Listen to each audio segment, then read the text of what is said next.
नमस्कार दोस्तों, स्वागत करता हूं आपका कहानियों की इस विशाल दुनिया में। मैं हूं शिवेश, लेकर आ चुका हूं एक और बेहद रहस्यमय कहानी। यह आज से 10 साल पहले की बात है। उस समय मैं नमाज रोज़े की कतई पाबंदी नहीं थी। नमाज तो कभी कभार अपनी दादी और अम्मा की नसीहतों की वजह से पढ़ लिया करती थी, लेकिन रोज़े रखने में सदा डंडी मार जाया करती थी। मजहब केवल कुछ मजहबी किताबों तक ही सीमित था।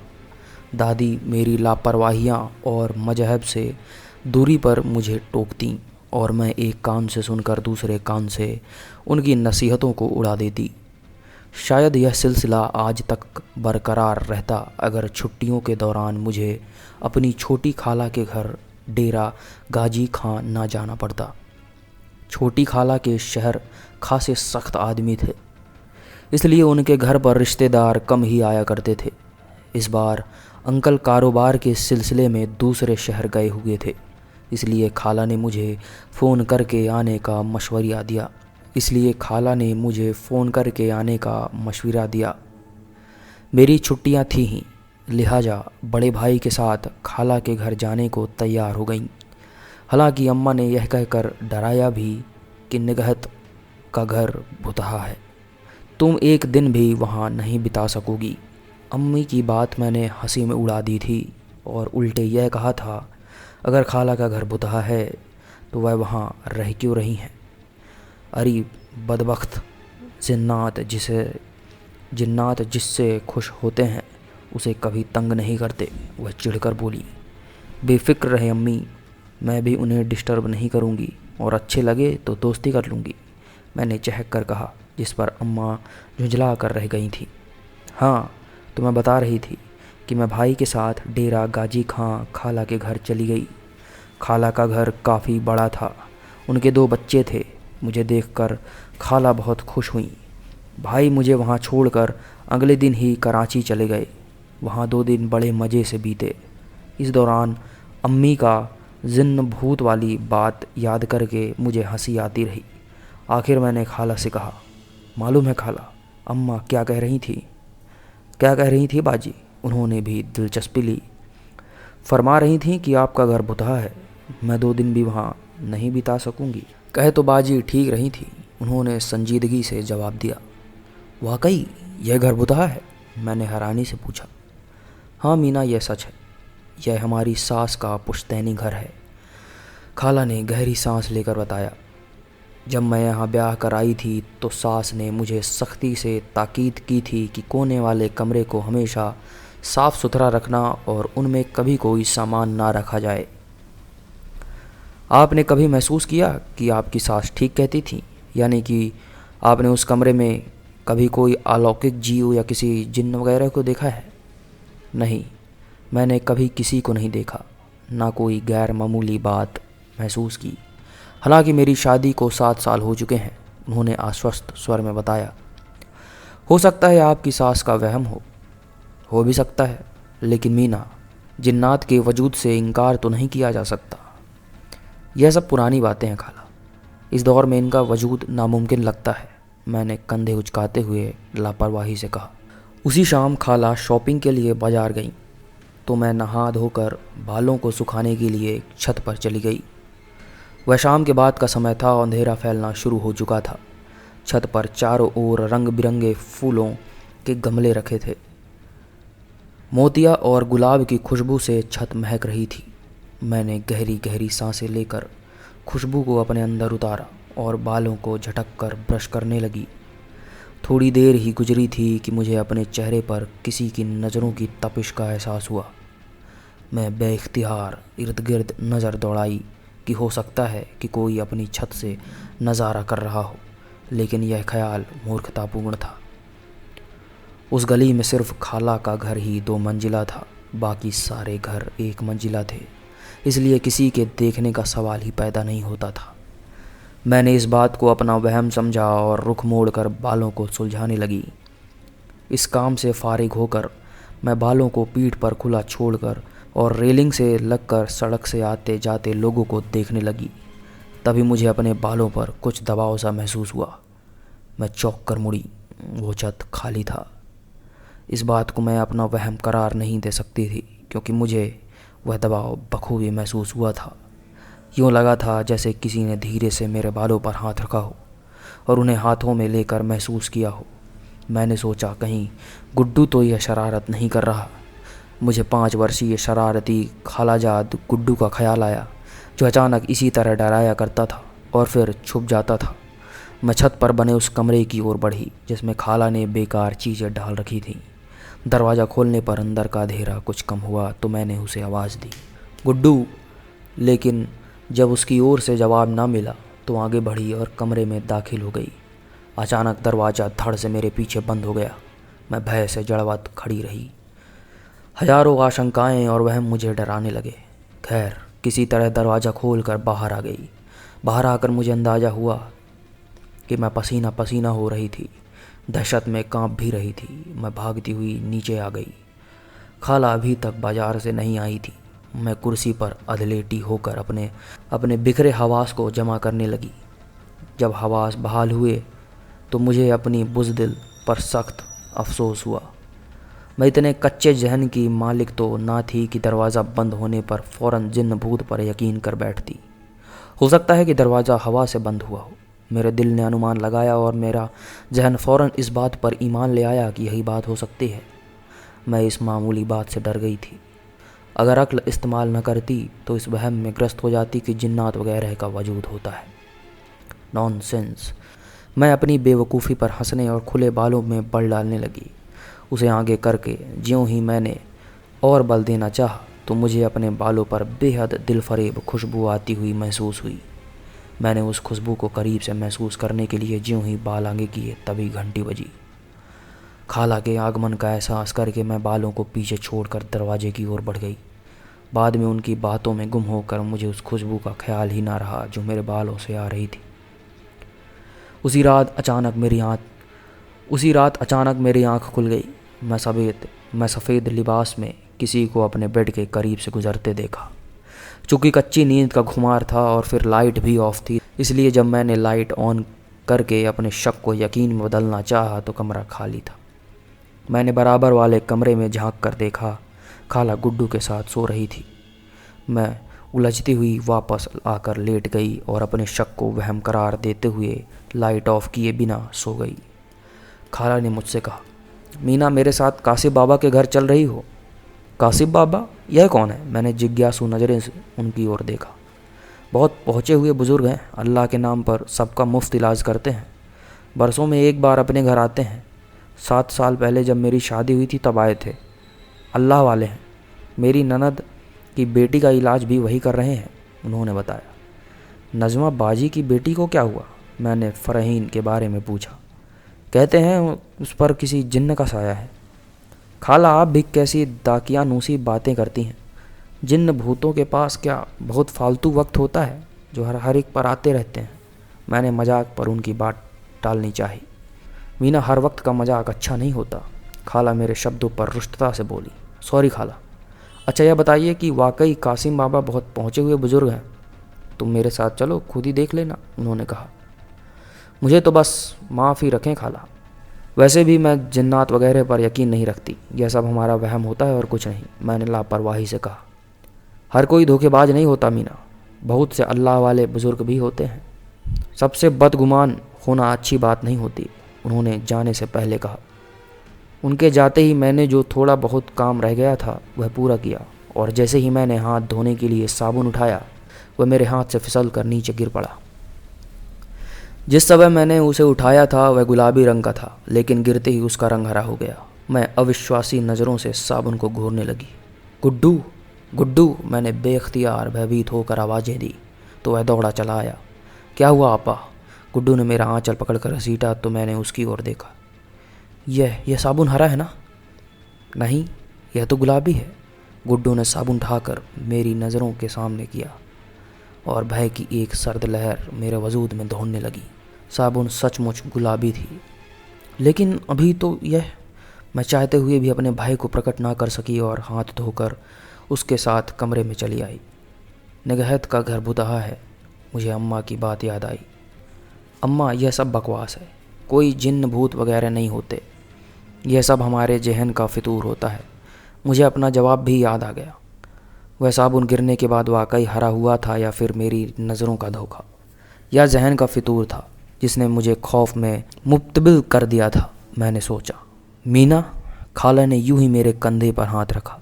मैं जो अपने ख्यालों में गुम तब से इसी मसले पर सोच रही थी, उनके इस तरह हाथ रखने पर उछल पड़ी। क्या हुआ? यह तुम्हारा रंग क्यों बदल रहा है? खाला ने चिंता से पूछा। कुछ नहीं, कुछ भी तो नहीं हुआ है खाला, मैं कुछ सोच रही थी। मैंने नॉर्मल होते हुए उन्हें आश्वस्त करना चाहा। वह भी अपनी बातों में लग गई और कासिम बाबा के घर आए लोगों के बारे में बताने लगी। साथ ही साथ उनके कसीदे भी पढ़ने लगीं कि उनके इलाज से कितने लोग निरोग हुए थे। वह 1 सप्ताह बाद जाने वाले थे। रात को मुझे एक पत्रिका पढ़ते पढ़ते 2 बज चुके थे। मैं पानी लेने के लिए कमरे से बाहर आई। किचन में जाने के लिए मुझे बरामदे से गुजरना था, जिसमें ऊपर जाने के लिए सीढ़ियाँ बनी हुई थीं। मैं अपनी ही सोचों में गुम यूं ही किचन की ओर बढ़ी। उसी समय जैसे बरामदे की सीढ़ियाँ वाली दीवार किसी तरह ज़ोर से बजाई, जैसे मेरा ध्यान आकृष्ट करने के लिए यह हरकत की गई हो। भय और दहशत के मारे मैं पलटकर भागी और कमरे में जा घुसी। मेरा दिल तेजी से धड़क रहा था, पैरों से जैसे जान निकली जा रही थी। मैं दरवाजे से लगकर कांपने लगी। खाला और उनके बच्चे के अलावा उस घर में और कौन था जो यह हरकत करता, वह भी आधी रात के समय। अब मेरा शक यकीन में बदलता जा रहा था कि जिन्नात का वजूद है। अम्मा और दादी की सभी बातें सच महसूस हो रही थी और वह हम दूर खड़ा हंस रहा था। सुबह इस बात का जिक्र मैंने खाला से नहीं किया। जिक्र करती भी तो किस मुँह से कि मैं खुद ही उनके वजूद में मुकर थी और उन बातों को तकियानूसी दिमाग का फितूर वहम करार देती थी। अब जिक्र करने का साफ जाहिर था कि मैं उनके वजूद को स्वीकार कर लिया है। जब से मेरा शक वहम के पड़ाव तय करता हुआ यकीन तक जा पहुंचा था, तब से मैं कुरानी आयात ज़रूर पढ़ा करती थी। ख़ास तौर पर सोने से पहले दादी अक्सर कहा करती थी, यह कुरानी आयतें इंसान को हर बला से महफूज रखती हैं। रात सपने में मैंने देखा कि मैं उसी आखिरी कमरे में खड़ी हूँ जिसका जिक्र खाला ने किया था। मैं उस कमरे से निकलने की जद्दोजहद में विभिन्न कमरों को खोलती बंद करती आगे और आगे बढ़ती चली जा रही हूँ। तभी कोई मेरा हाथ थाम कर कहता है, असल रास्ता वह है। और उसके हाथ थामते ही जैसे मैं हर भय से मुक्त हो जाती हूँ। वह मेरा हाथ थाम कर मुझे रोशनियों के रास्ते पर ले आता है। तुम कौन हो? मैं जाने से पहले पलट कर उससे पूछती हूँ। तुम्हारा साया। उसकी आवाज़ सरगोशी में बदल जाती है। साया तो साथ साथ चलता है। मैं भी तो तुम्हारे साथ हूँ। उसकी होठों की हसीन मुस्कुराहट पर मेरा दिल तेज़ी से धड़कने लगता है। जब मेरी आँख खुली तो उस समय मेरा दिल तेज़ी से धड़क रहा था। मैं पसीने में नहाई हुई थी, जैसे वजूद से आग निकल रही हो। मैंने आंचल से पसीना साफ करते हुए घड़ी की तरफ निगाह डाली। सुबह के 4 बज रहे थे। यह कैसा अजीब ख्वाब था। मैंने बेख्याली में हाथ से आंखों को मसला तो हाथ से आती सम्मोहक और जानी पहचानी खुशबू पर चौंक उठी। यह वही खुशबू थी जो मैंने पहली बार अपने बालों में महसूस की थी, जो अब मेरे सीधे हाथ से आ रही थी। मुझे याद आया कि ख्वाब में मेरे सीधे हाथ को उस अजनबी ने पकड़ा था। यह खुशबू, वह खुशबू, इनका आपस में क्या ताल्लुक़ हो सकता है? मैं सोचने लगी। लेकिन साइंस तो यह कहती है कि ख्वाब हमारी अधूरी ख्वाहिशों को अवचेतन में पहुंचाने के कारण वजूद में आते हैं। फिर यह सब क्या है? साइंस झूठी है या वाकई इस दुनिया में जिन्नात का वजूद है? मुझे याद आया, रात मैं किताब पढ़ते पढ़ते सो गई थी, लेकिन उस समय वह किताब सामने शेल्फ पर रखी थी। मुझे वह अजनबी याद आया जो ख्वाब में नज़र आया था, बेहद हसीन। उसकी आंखों की चमक चौंधियाँ देने वाली थी, एकदम सम्मोहक आँखें जिन्हें देखकर इंसान सम्मोहित हो जाए। होठों पर बिखरी वह खूबसूरत मुस्कुराहट जो किसी भी इंसान को दीवाना बना दे। न जाने वह वाकई इतना हसीन था या फिर उसके मामले में मेरा ही जज्बात भड़क रहे थे। वह पहला शख्स था जिसके बारे में इस तरह जज्बाती होकर सोच रही थी। फिर ना जाने कब मेरी आंख लग गई। सुबह उठी तो मेरी तबीयत बोझल बोझल सी थी और आंखें भी सुर्ख हो रही थी। मीना, तुम्हारी तबीयत तो ठीक है? खाला ने मेज पर नाश्ता सेट करते हुए मुझसे पूछा। बस खाला, अजीब सी तबीयत हो रही है, मैंने बोझल लहजे में कहा। मैं घर वापस जाना चाहती हूँ। इन वाक़यात पर मैंने सोच लिया था कि वापस कराची चली जाऊँ, लेकिन अभी तो तुम्हें आए सिर्फ 1 हफ्ता हुआ है। वह हैरान हुई। बस खाला, मैं यहाँ बोर हो गई हूँ, मैंने बेजारी प्रकट की। थोड़े दिन और रुक जाओ, तुम्हारे अंकल आएंगे फिर चले जाना। देखो, मैं अकेली रह जाऊंगी। उन्होंने अपना मसला बताया तो मैं चुप हो गई। वह सम्मोहक लहजे में मुझसे पूछ रहा था, तुम मुझसे भयभीत हो? नहीं, मेरी गर्दन इनकार में हिली। फिर मुझसे मिलने क्यों आई हो? उसने करीब आकर मेरे खुले बाल अपनी कलाई पर लपेटते हुए झुक कर पूछा। तुम जो आ जाते हो। मेरे होंठों से निकलने वाले शब्द जैसे खुद मेरे लिए विस्मय का सबक थे। उस अजनबी का इतना समीप्य और यह रूमानी जुमले। मीना, तुम यहाँ क्या कर रही हो? खाला की आवाज़ पर बेसाख्ता मैंने आंखें खोल दी। मैं उस पर आखिरी कोने वाले बुधहे कमरे में एक तरफ बैठी थी। तुम यहाँ क्यों आई हो? मैंने तुम्हें बताया भी था। निगहत खाला मेरी रहस्यपूर्ण खामोशी पर भयभीत लहजे में बोली, मैं यह कमरा देखने आई थी। मैंने असल बात छुपाते हुए संजीदगी से कहा था। क्यों, इसमें क्या रखा है जिसे देखा जाए? वह रुष्टता से बोली और मेरी बेताब नज़रें उन्हें तलाश करने लगी, जिसके सम्मोहन में डूबकर मैं यहाँ तक पहुँची थी। विस्मय इस बात का भी था कि मैं उससे भयभीत नहीं थी, बल्कि मुझे उससे मोहब्बत हो रही थी। जैसे मैं बरसों से उसे जानती हूँ, एक कोशिश सी मुझे उसकी ओर खींच रही थी। अब यहाँ से चलो भी, क्या बुद्ध बनी खड़ी हो? निगहत खाला ने मुझे निश्चल खड़ी देखकर घसीटा और मैं खाली खाली नज़रों से उसे ढूंढती उनके पीछे चल दी। तुमने मेरा इंतज़ार किया था? वह मेरे कंधे थाम कर पूछ रहा था। बहुत, मैंने बेताब लहजे में कहा। मैं तुमसे मोहब्बत करता हूँ और तुम्हें हमेशा अपने पास रखना चाहता हूँ।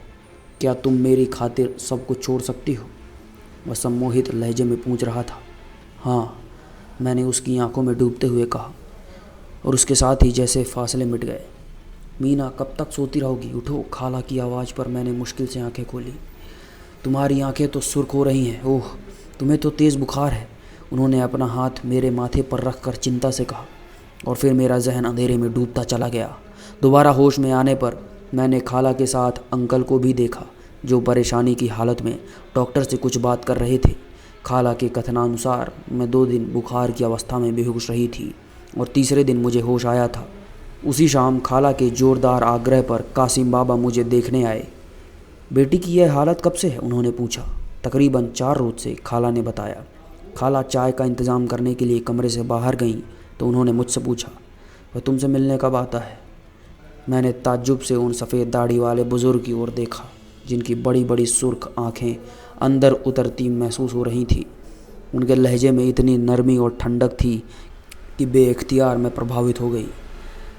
तुम सम्मोहित हो बेटी, और यह हो ही नहीं सकता कि जिसके सम्मोहन में गिरफ्तार हो वह तुमसे मिलता ना हो।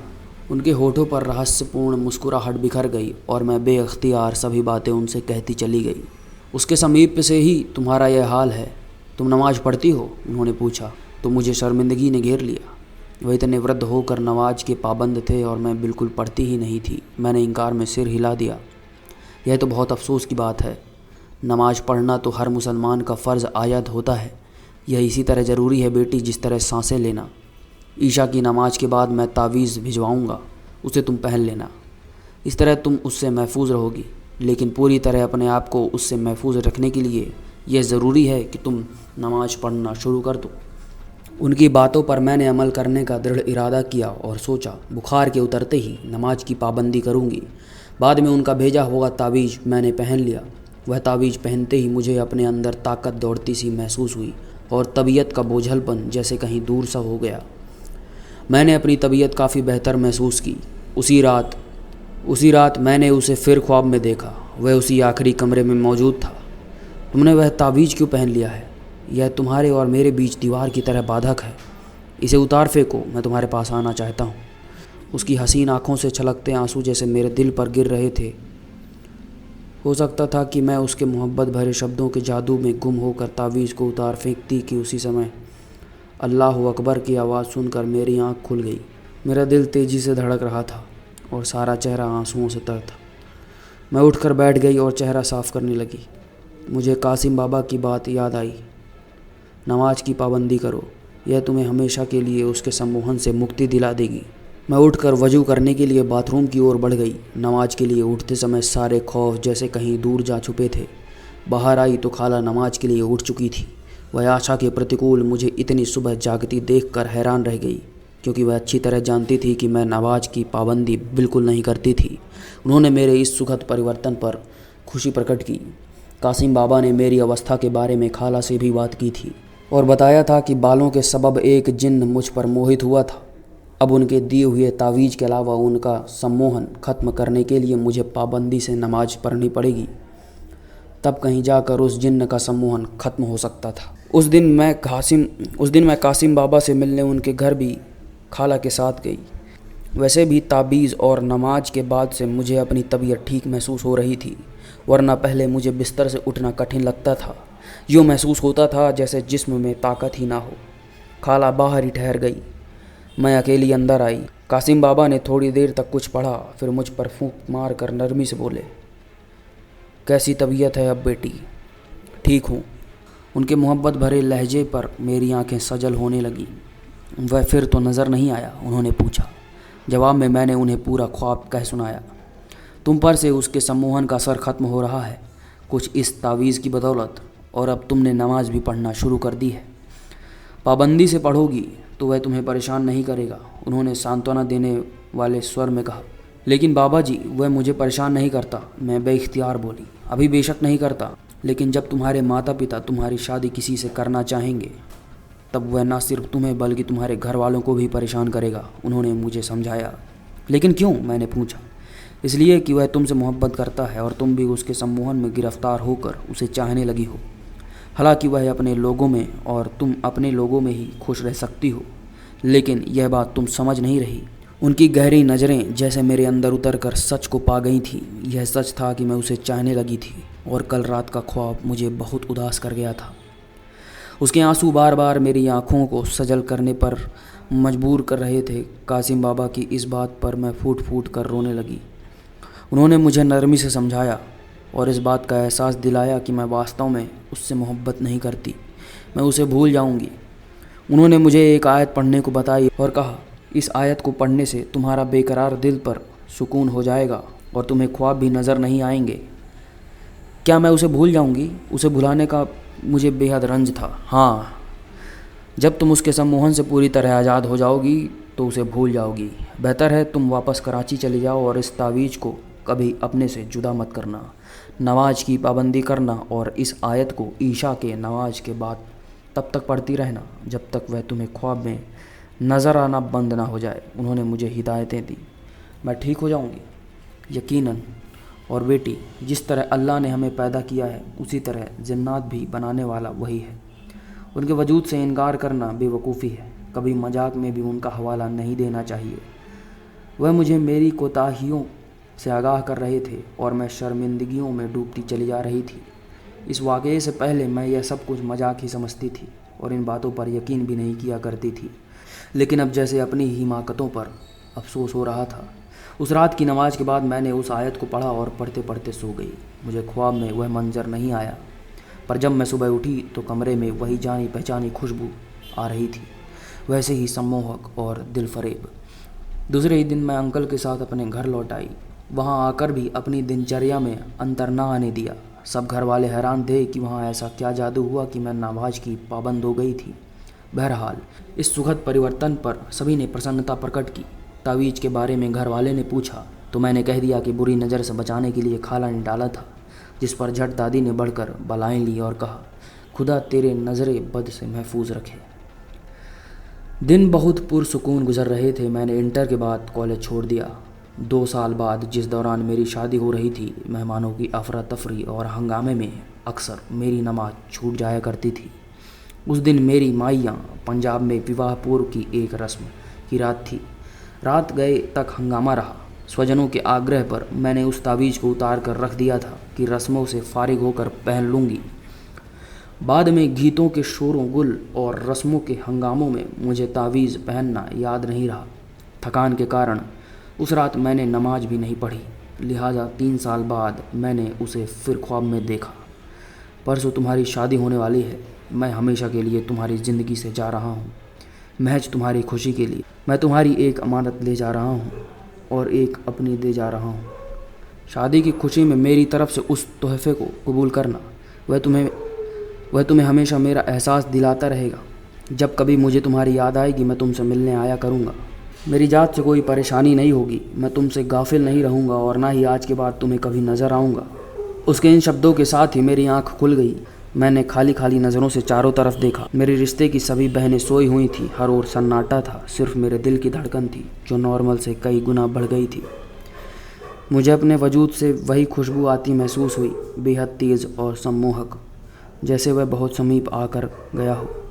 आशा के प्रतिकूल मेरे बाल भी खुले थे। हालांकि मेरी चचेरी बहन इस्मा ने मोतिया की कलियों से बालों को गुथा था। मैं घबरा कर उस दराज की ओर बढ़ी जहां कासिम बाबा का दिया हुआ ताबीज़ रखा था, लेकिन अब वह वहां से गायब था और उसकी जगह सोने की बेहद हसीन और नाजुक चेन रखी थी जिसकी कड़ियों में सफ़ेद नग लगे थे।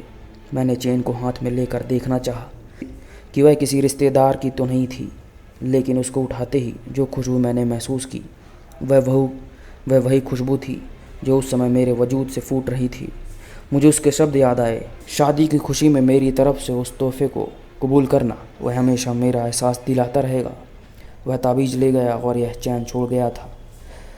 उसके सदा के लिए मेरी ज़िंदगी से चले जाने के फ़ैसले पर मुझे कोई अफसोस नहीं हुआ, क्योंकि जब से उसका सम्मोहन मुझ पर से ख़त्म हुआ था मुझे यूँ लगता था कि वह मेरे लिए अजनबी है। हालांकि इससे पहले मैं उसके सिलसिले में खासा नरम और मोहब्बत भरा कोना दिल में रखती थी। उस तावीज़ के गायब होने की खबर मैंने खाला को नहीं दी और ना ही घर वालों ने कोई ध्यान दिया। मुझे डर था कि कहीं मैं उस तावीज़ के खोने के बाद दोबारा उसके सम्मोहन की कैदी ना हो जाऊं, लेकिन ऐसा कुछ भी नहीं हुआ। शादी कुशलतापूर्वक हो गई। इस वाक़ये के बाद मैंने नमाज कभी छूटने नहीं दी। आज मेरी शादी को 8 साल हो चुके हैं। मेरे शौहर जुनैद बहुत अच्छे और मोहब्बत करने वाले इंसान हैं। कभी कभी अचानक मुझे अपने कपड़ों और हाथों से वही खुशबू आती हुई महसूस होती है जैसे उससे मुलाकात के बाद मेरे वजूद से फूटती थी। जुनैद का ख्याल था कि यह खुशबू मैं अपने मायके से लगा कर आती हूँ और घर वालों का ख्याल था कि यह कीमती परफ्यूम मुझे जुनैद ने ला कर दिया होगा, जबकि उस खुशबू की हकीकत को सिर्फ मैं और खाला वाकिफ़ हैं। उसने सच कहा था कि मैं तुमसे गाफिल नहीं रहूँगा। वह शायद अब भी मुझसे मिलने आता है लेकिन दिखाई नहीं देता। तो दोस्तों, यह थी आज की कहानी। कैसी लगी कमेंट बॉक्स पर अपनी प्रतिक्रिया जरूर जाहिर करें। कहानी अच्छी लगी हो तो चैनल को सब्सक्राइब करें, नोटिफिकेशन की बेल आइकन दबाना मत भूलिएगा। मिलता हूँ अगली कहानी में, तब तक के लिए शुक्रिया।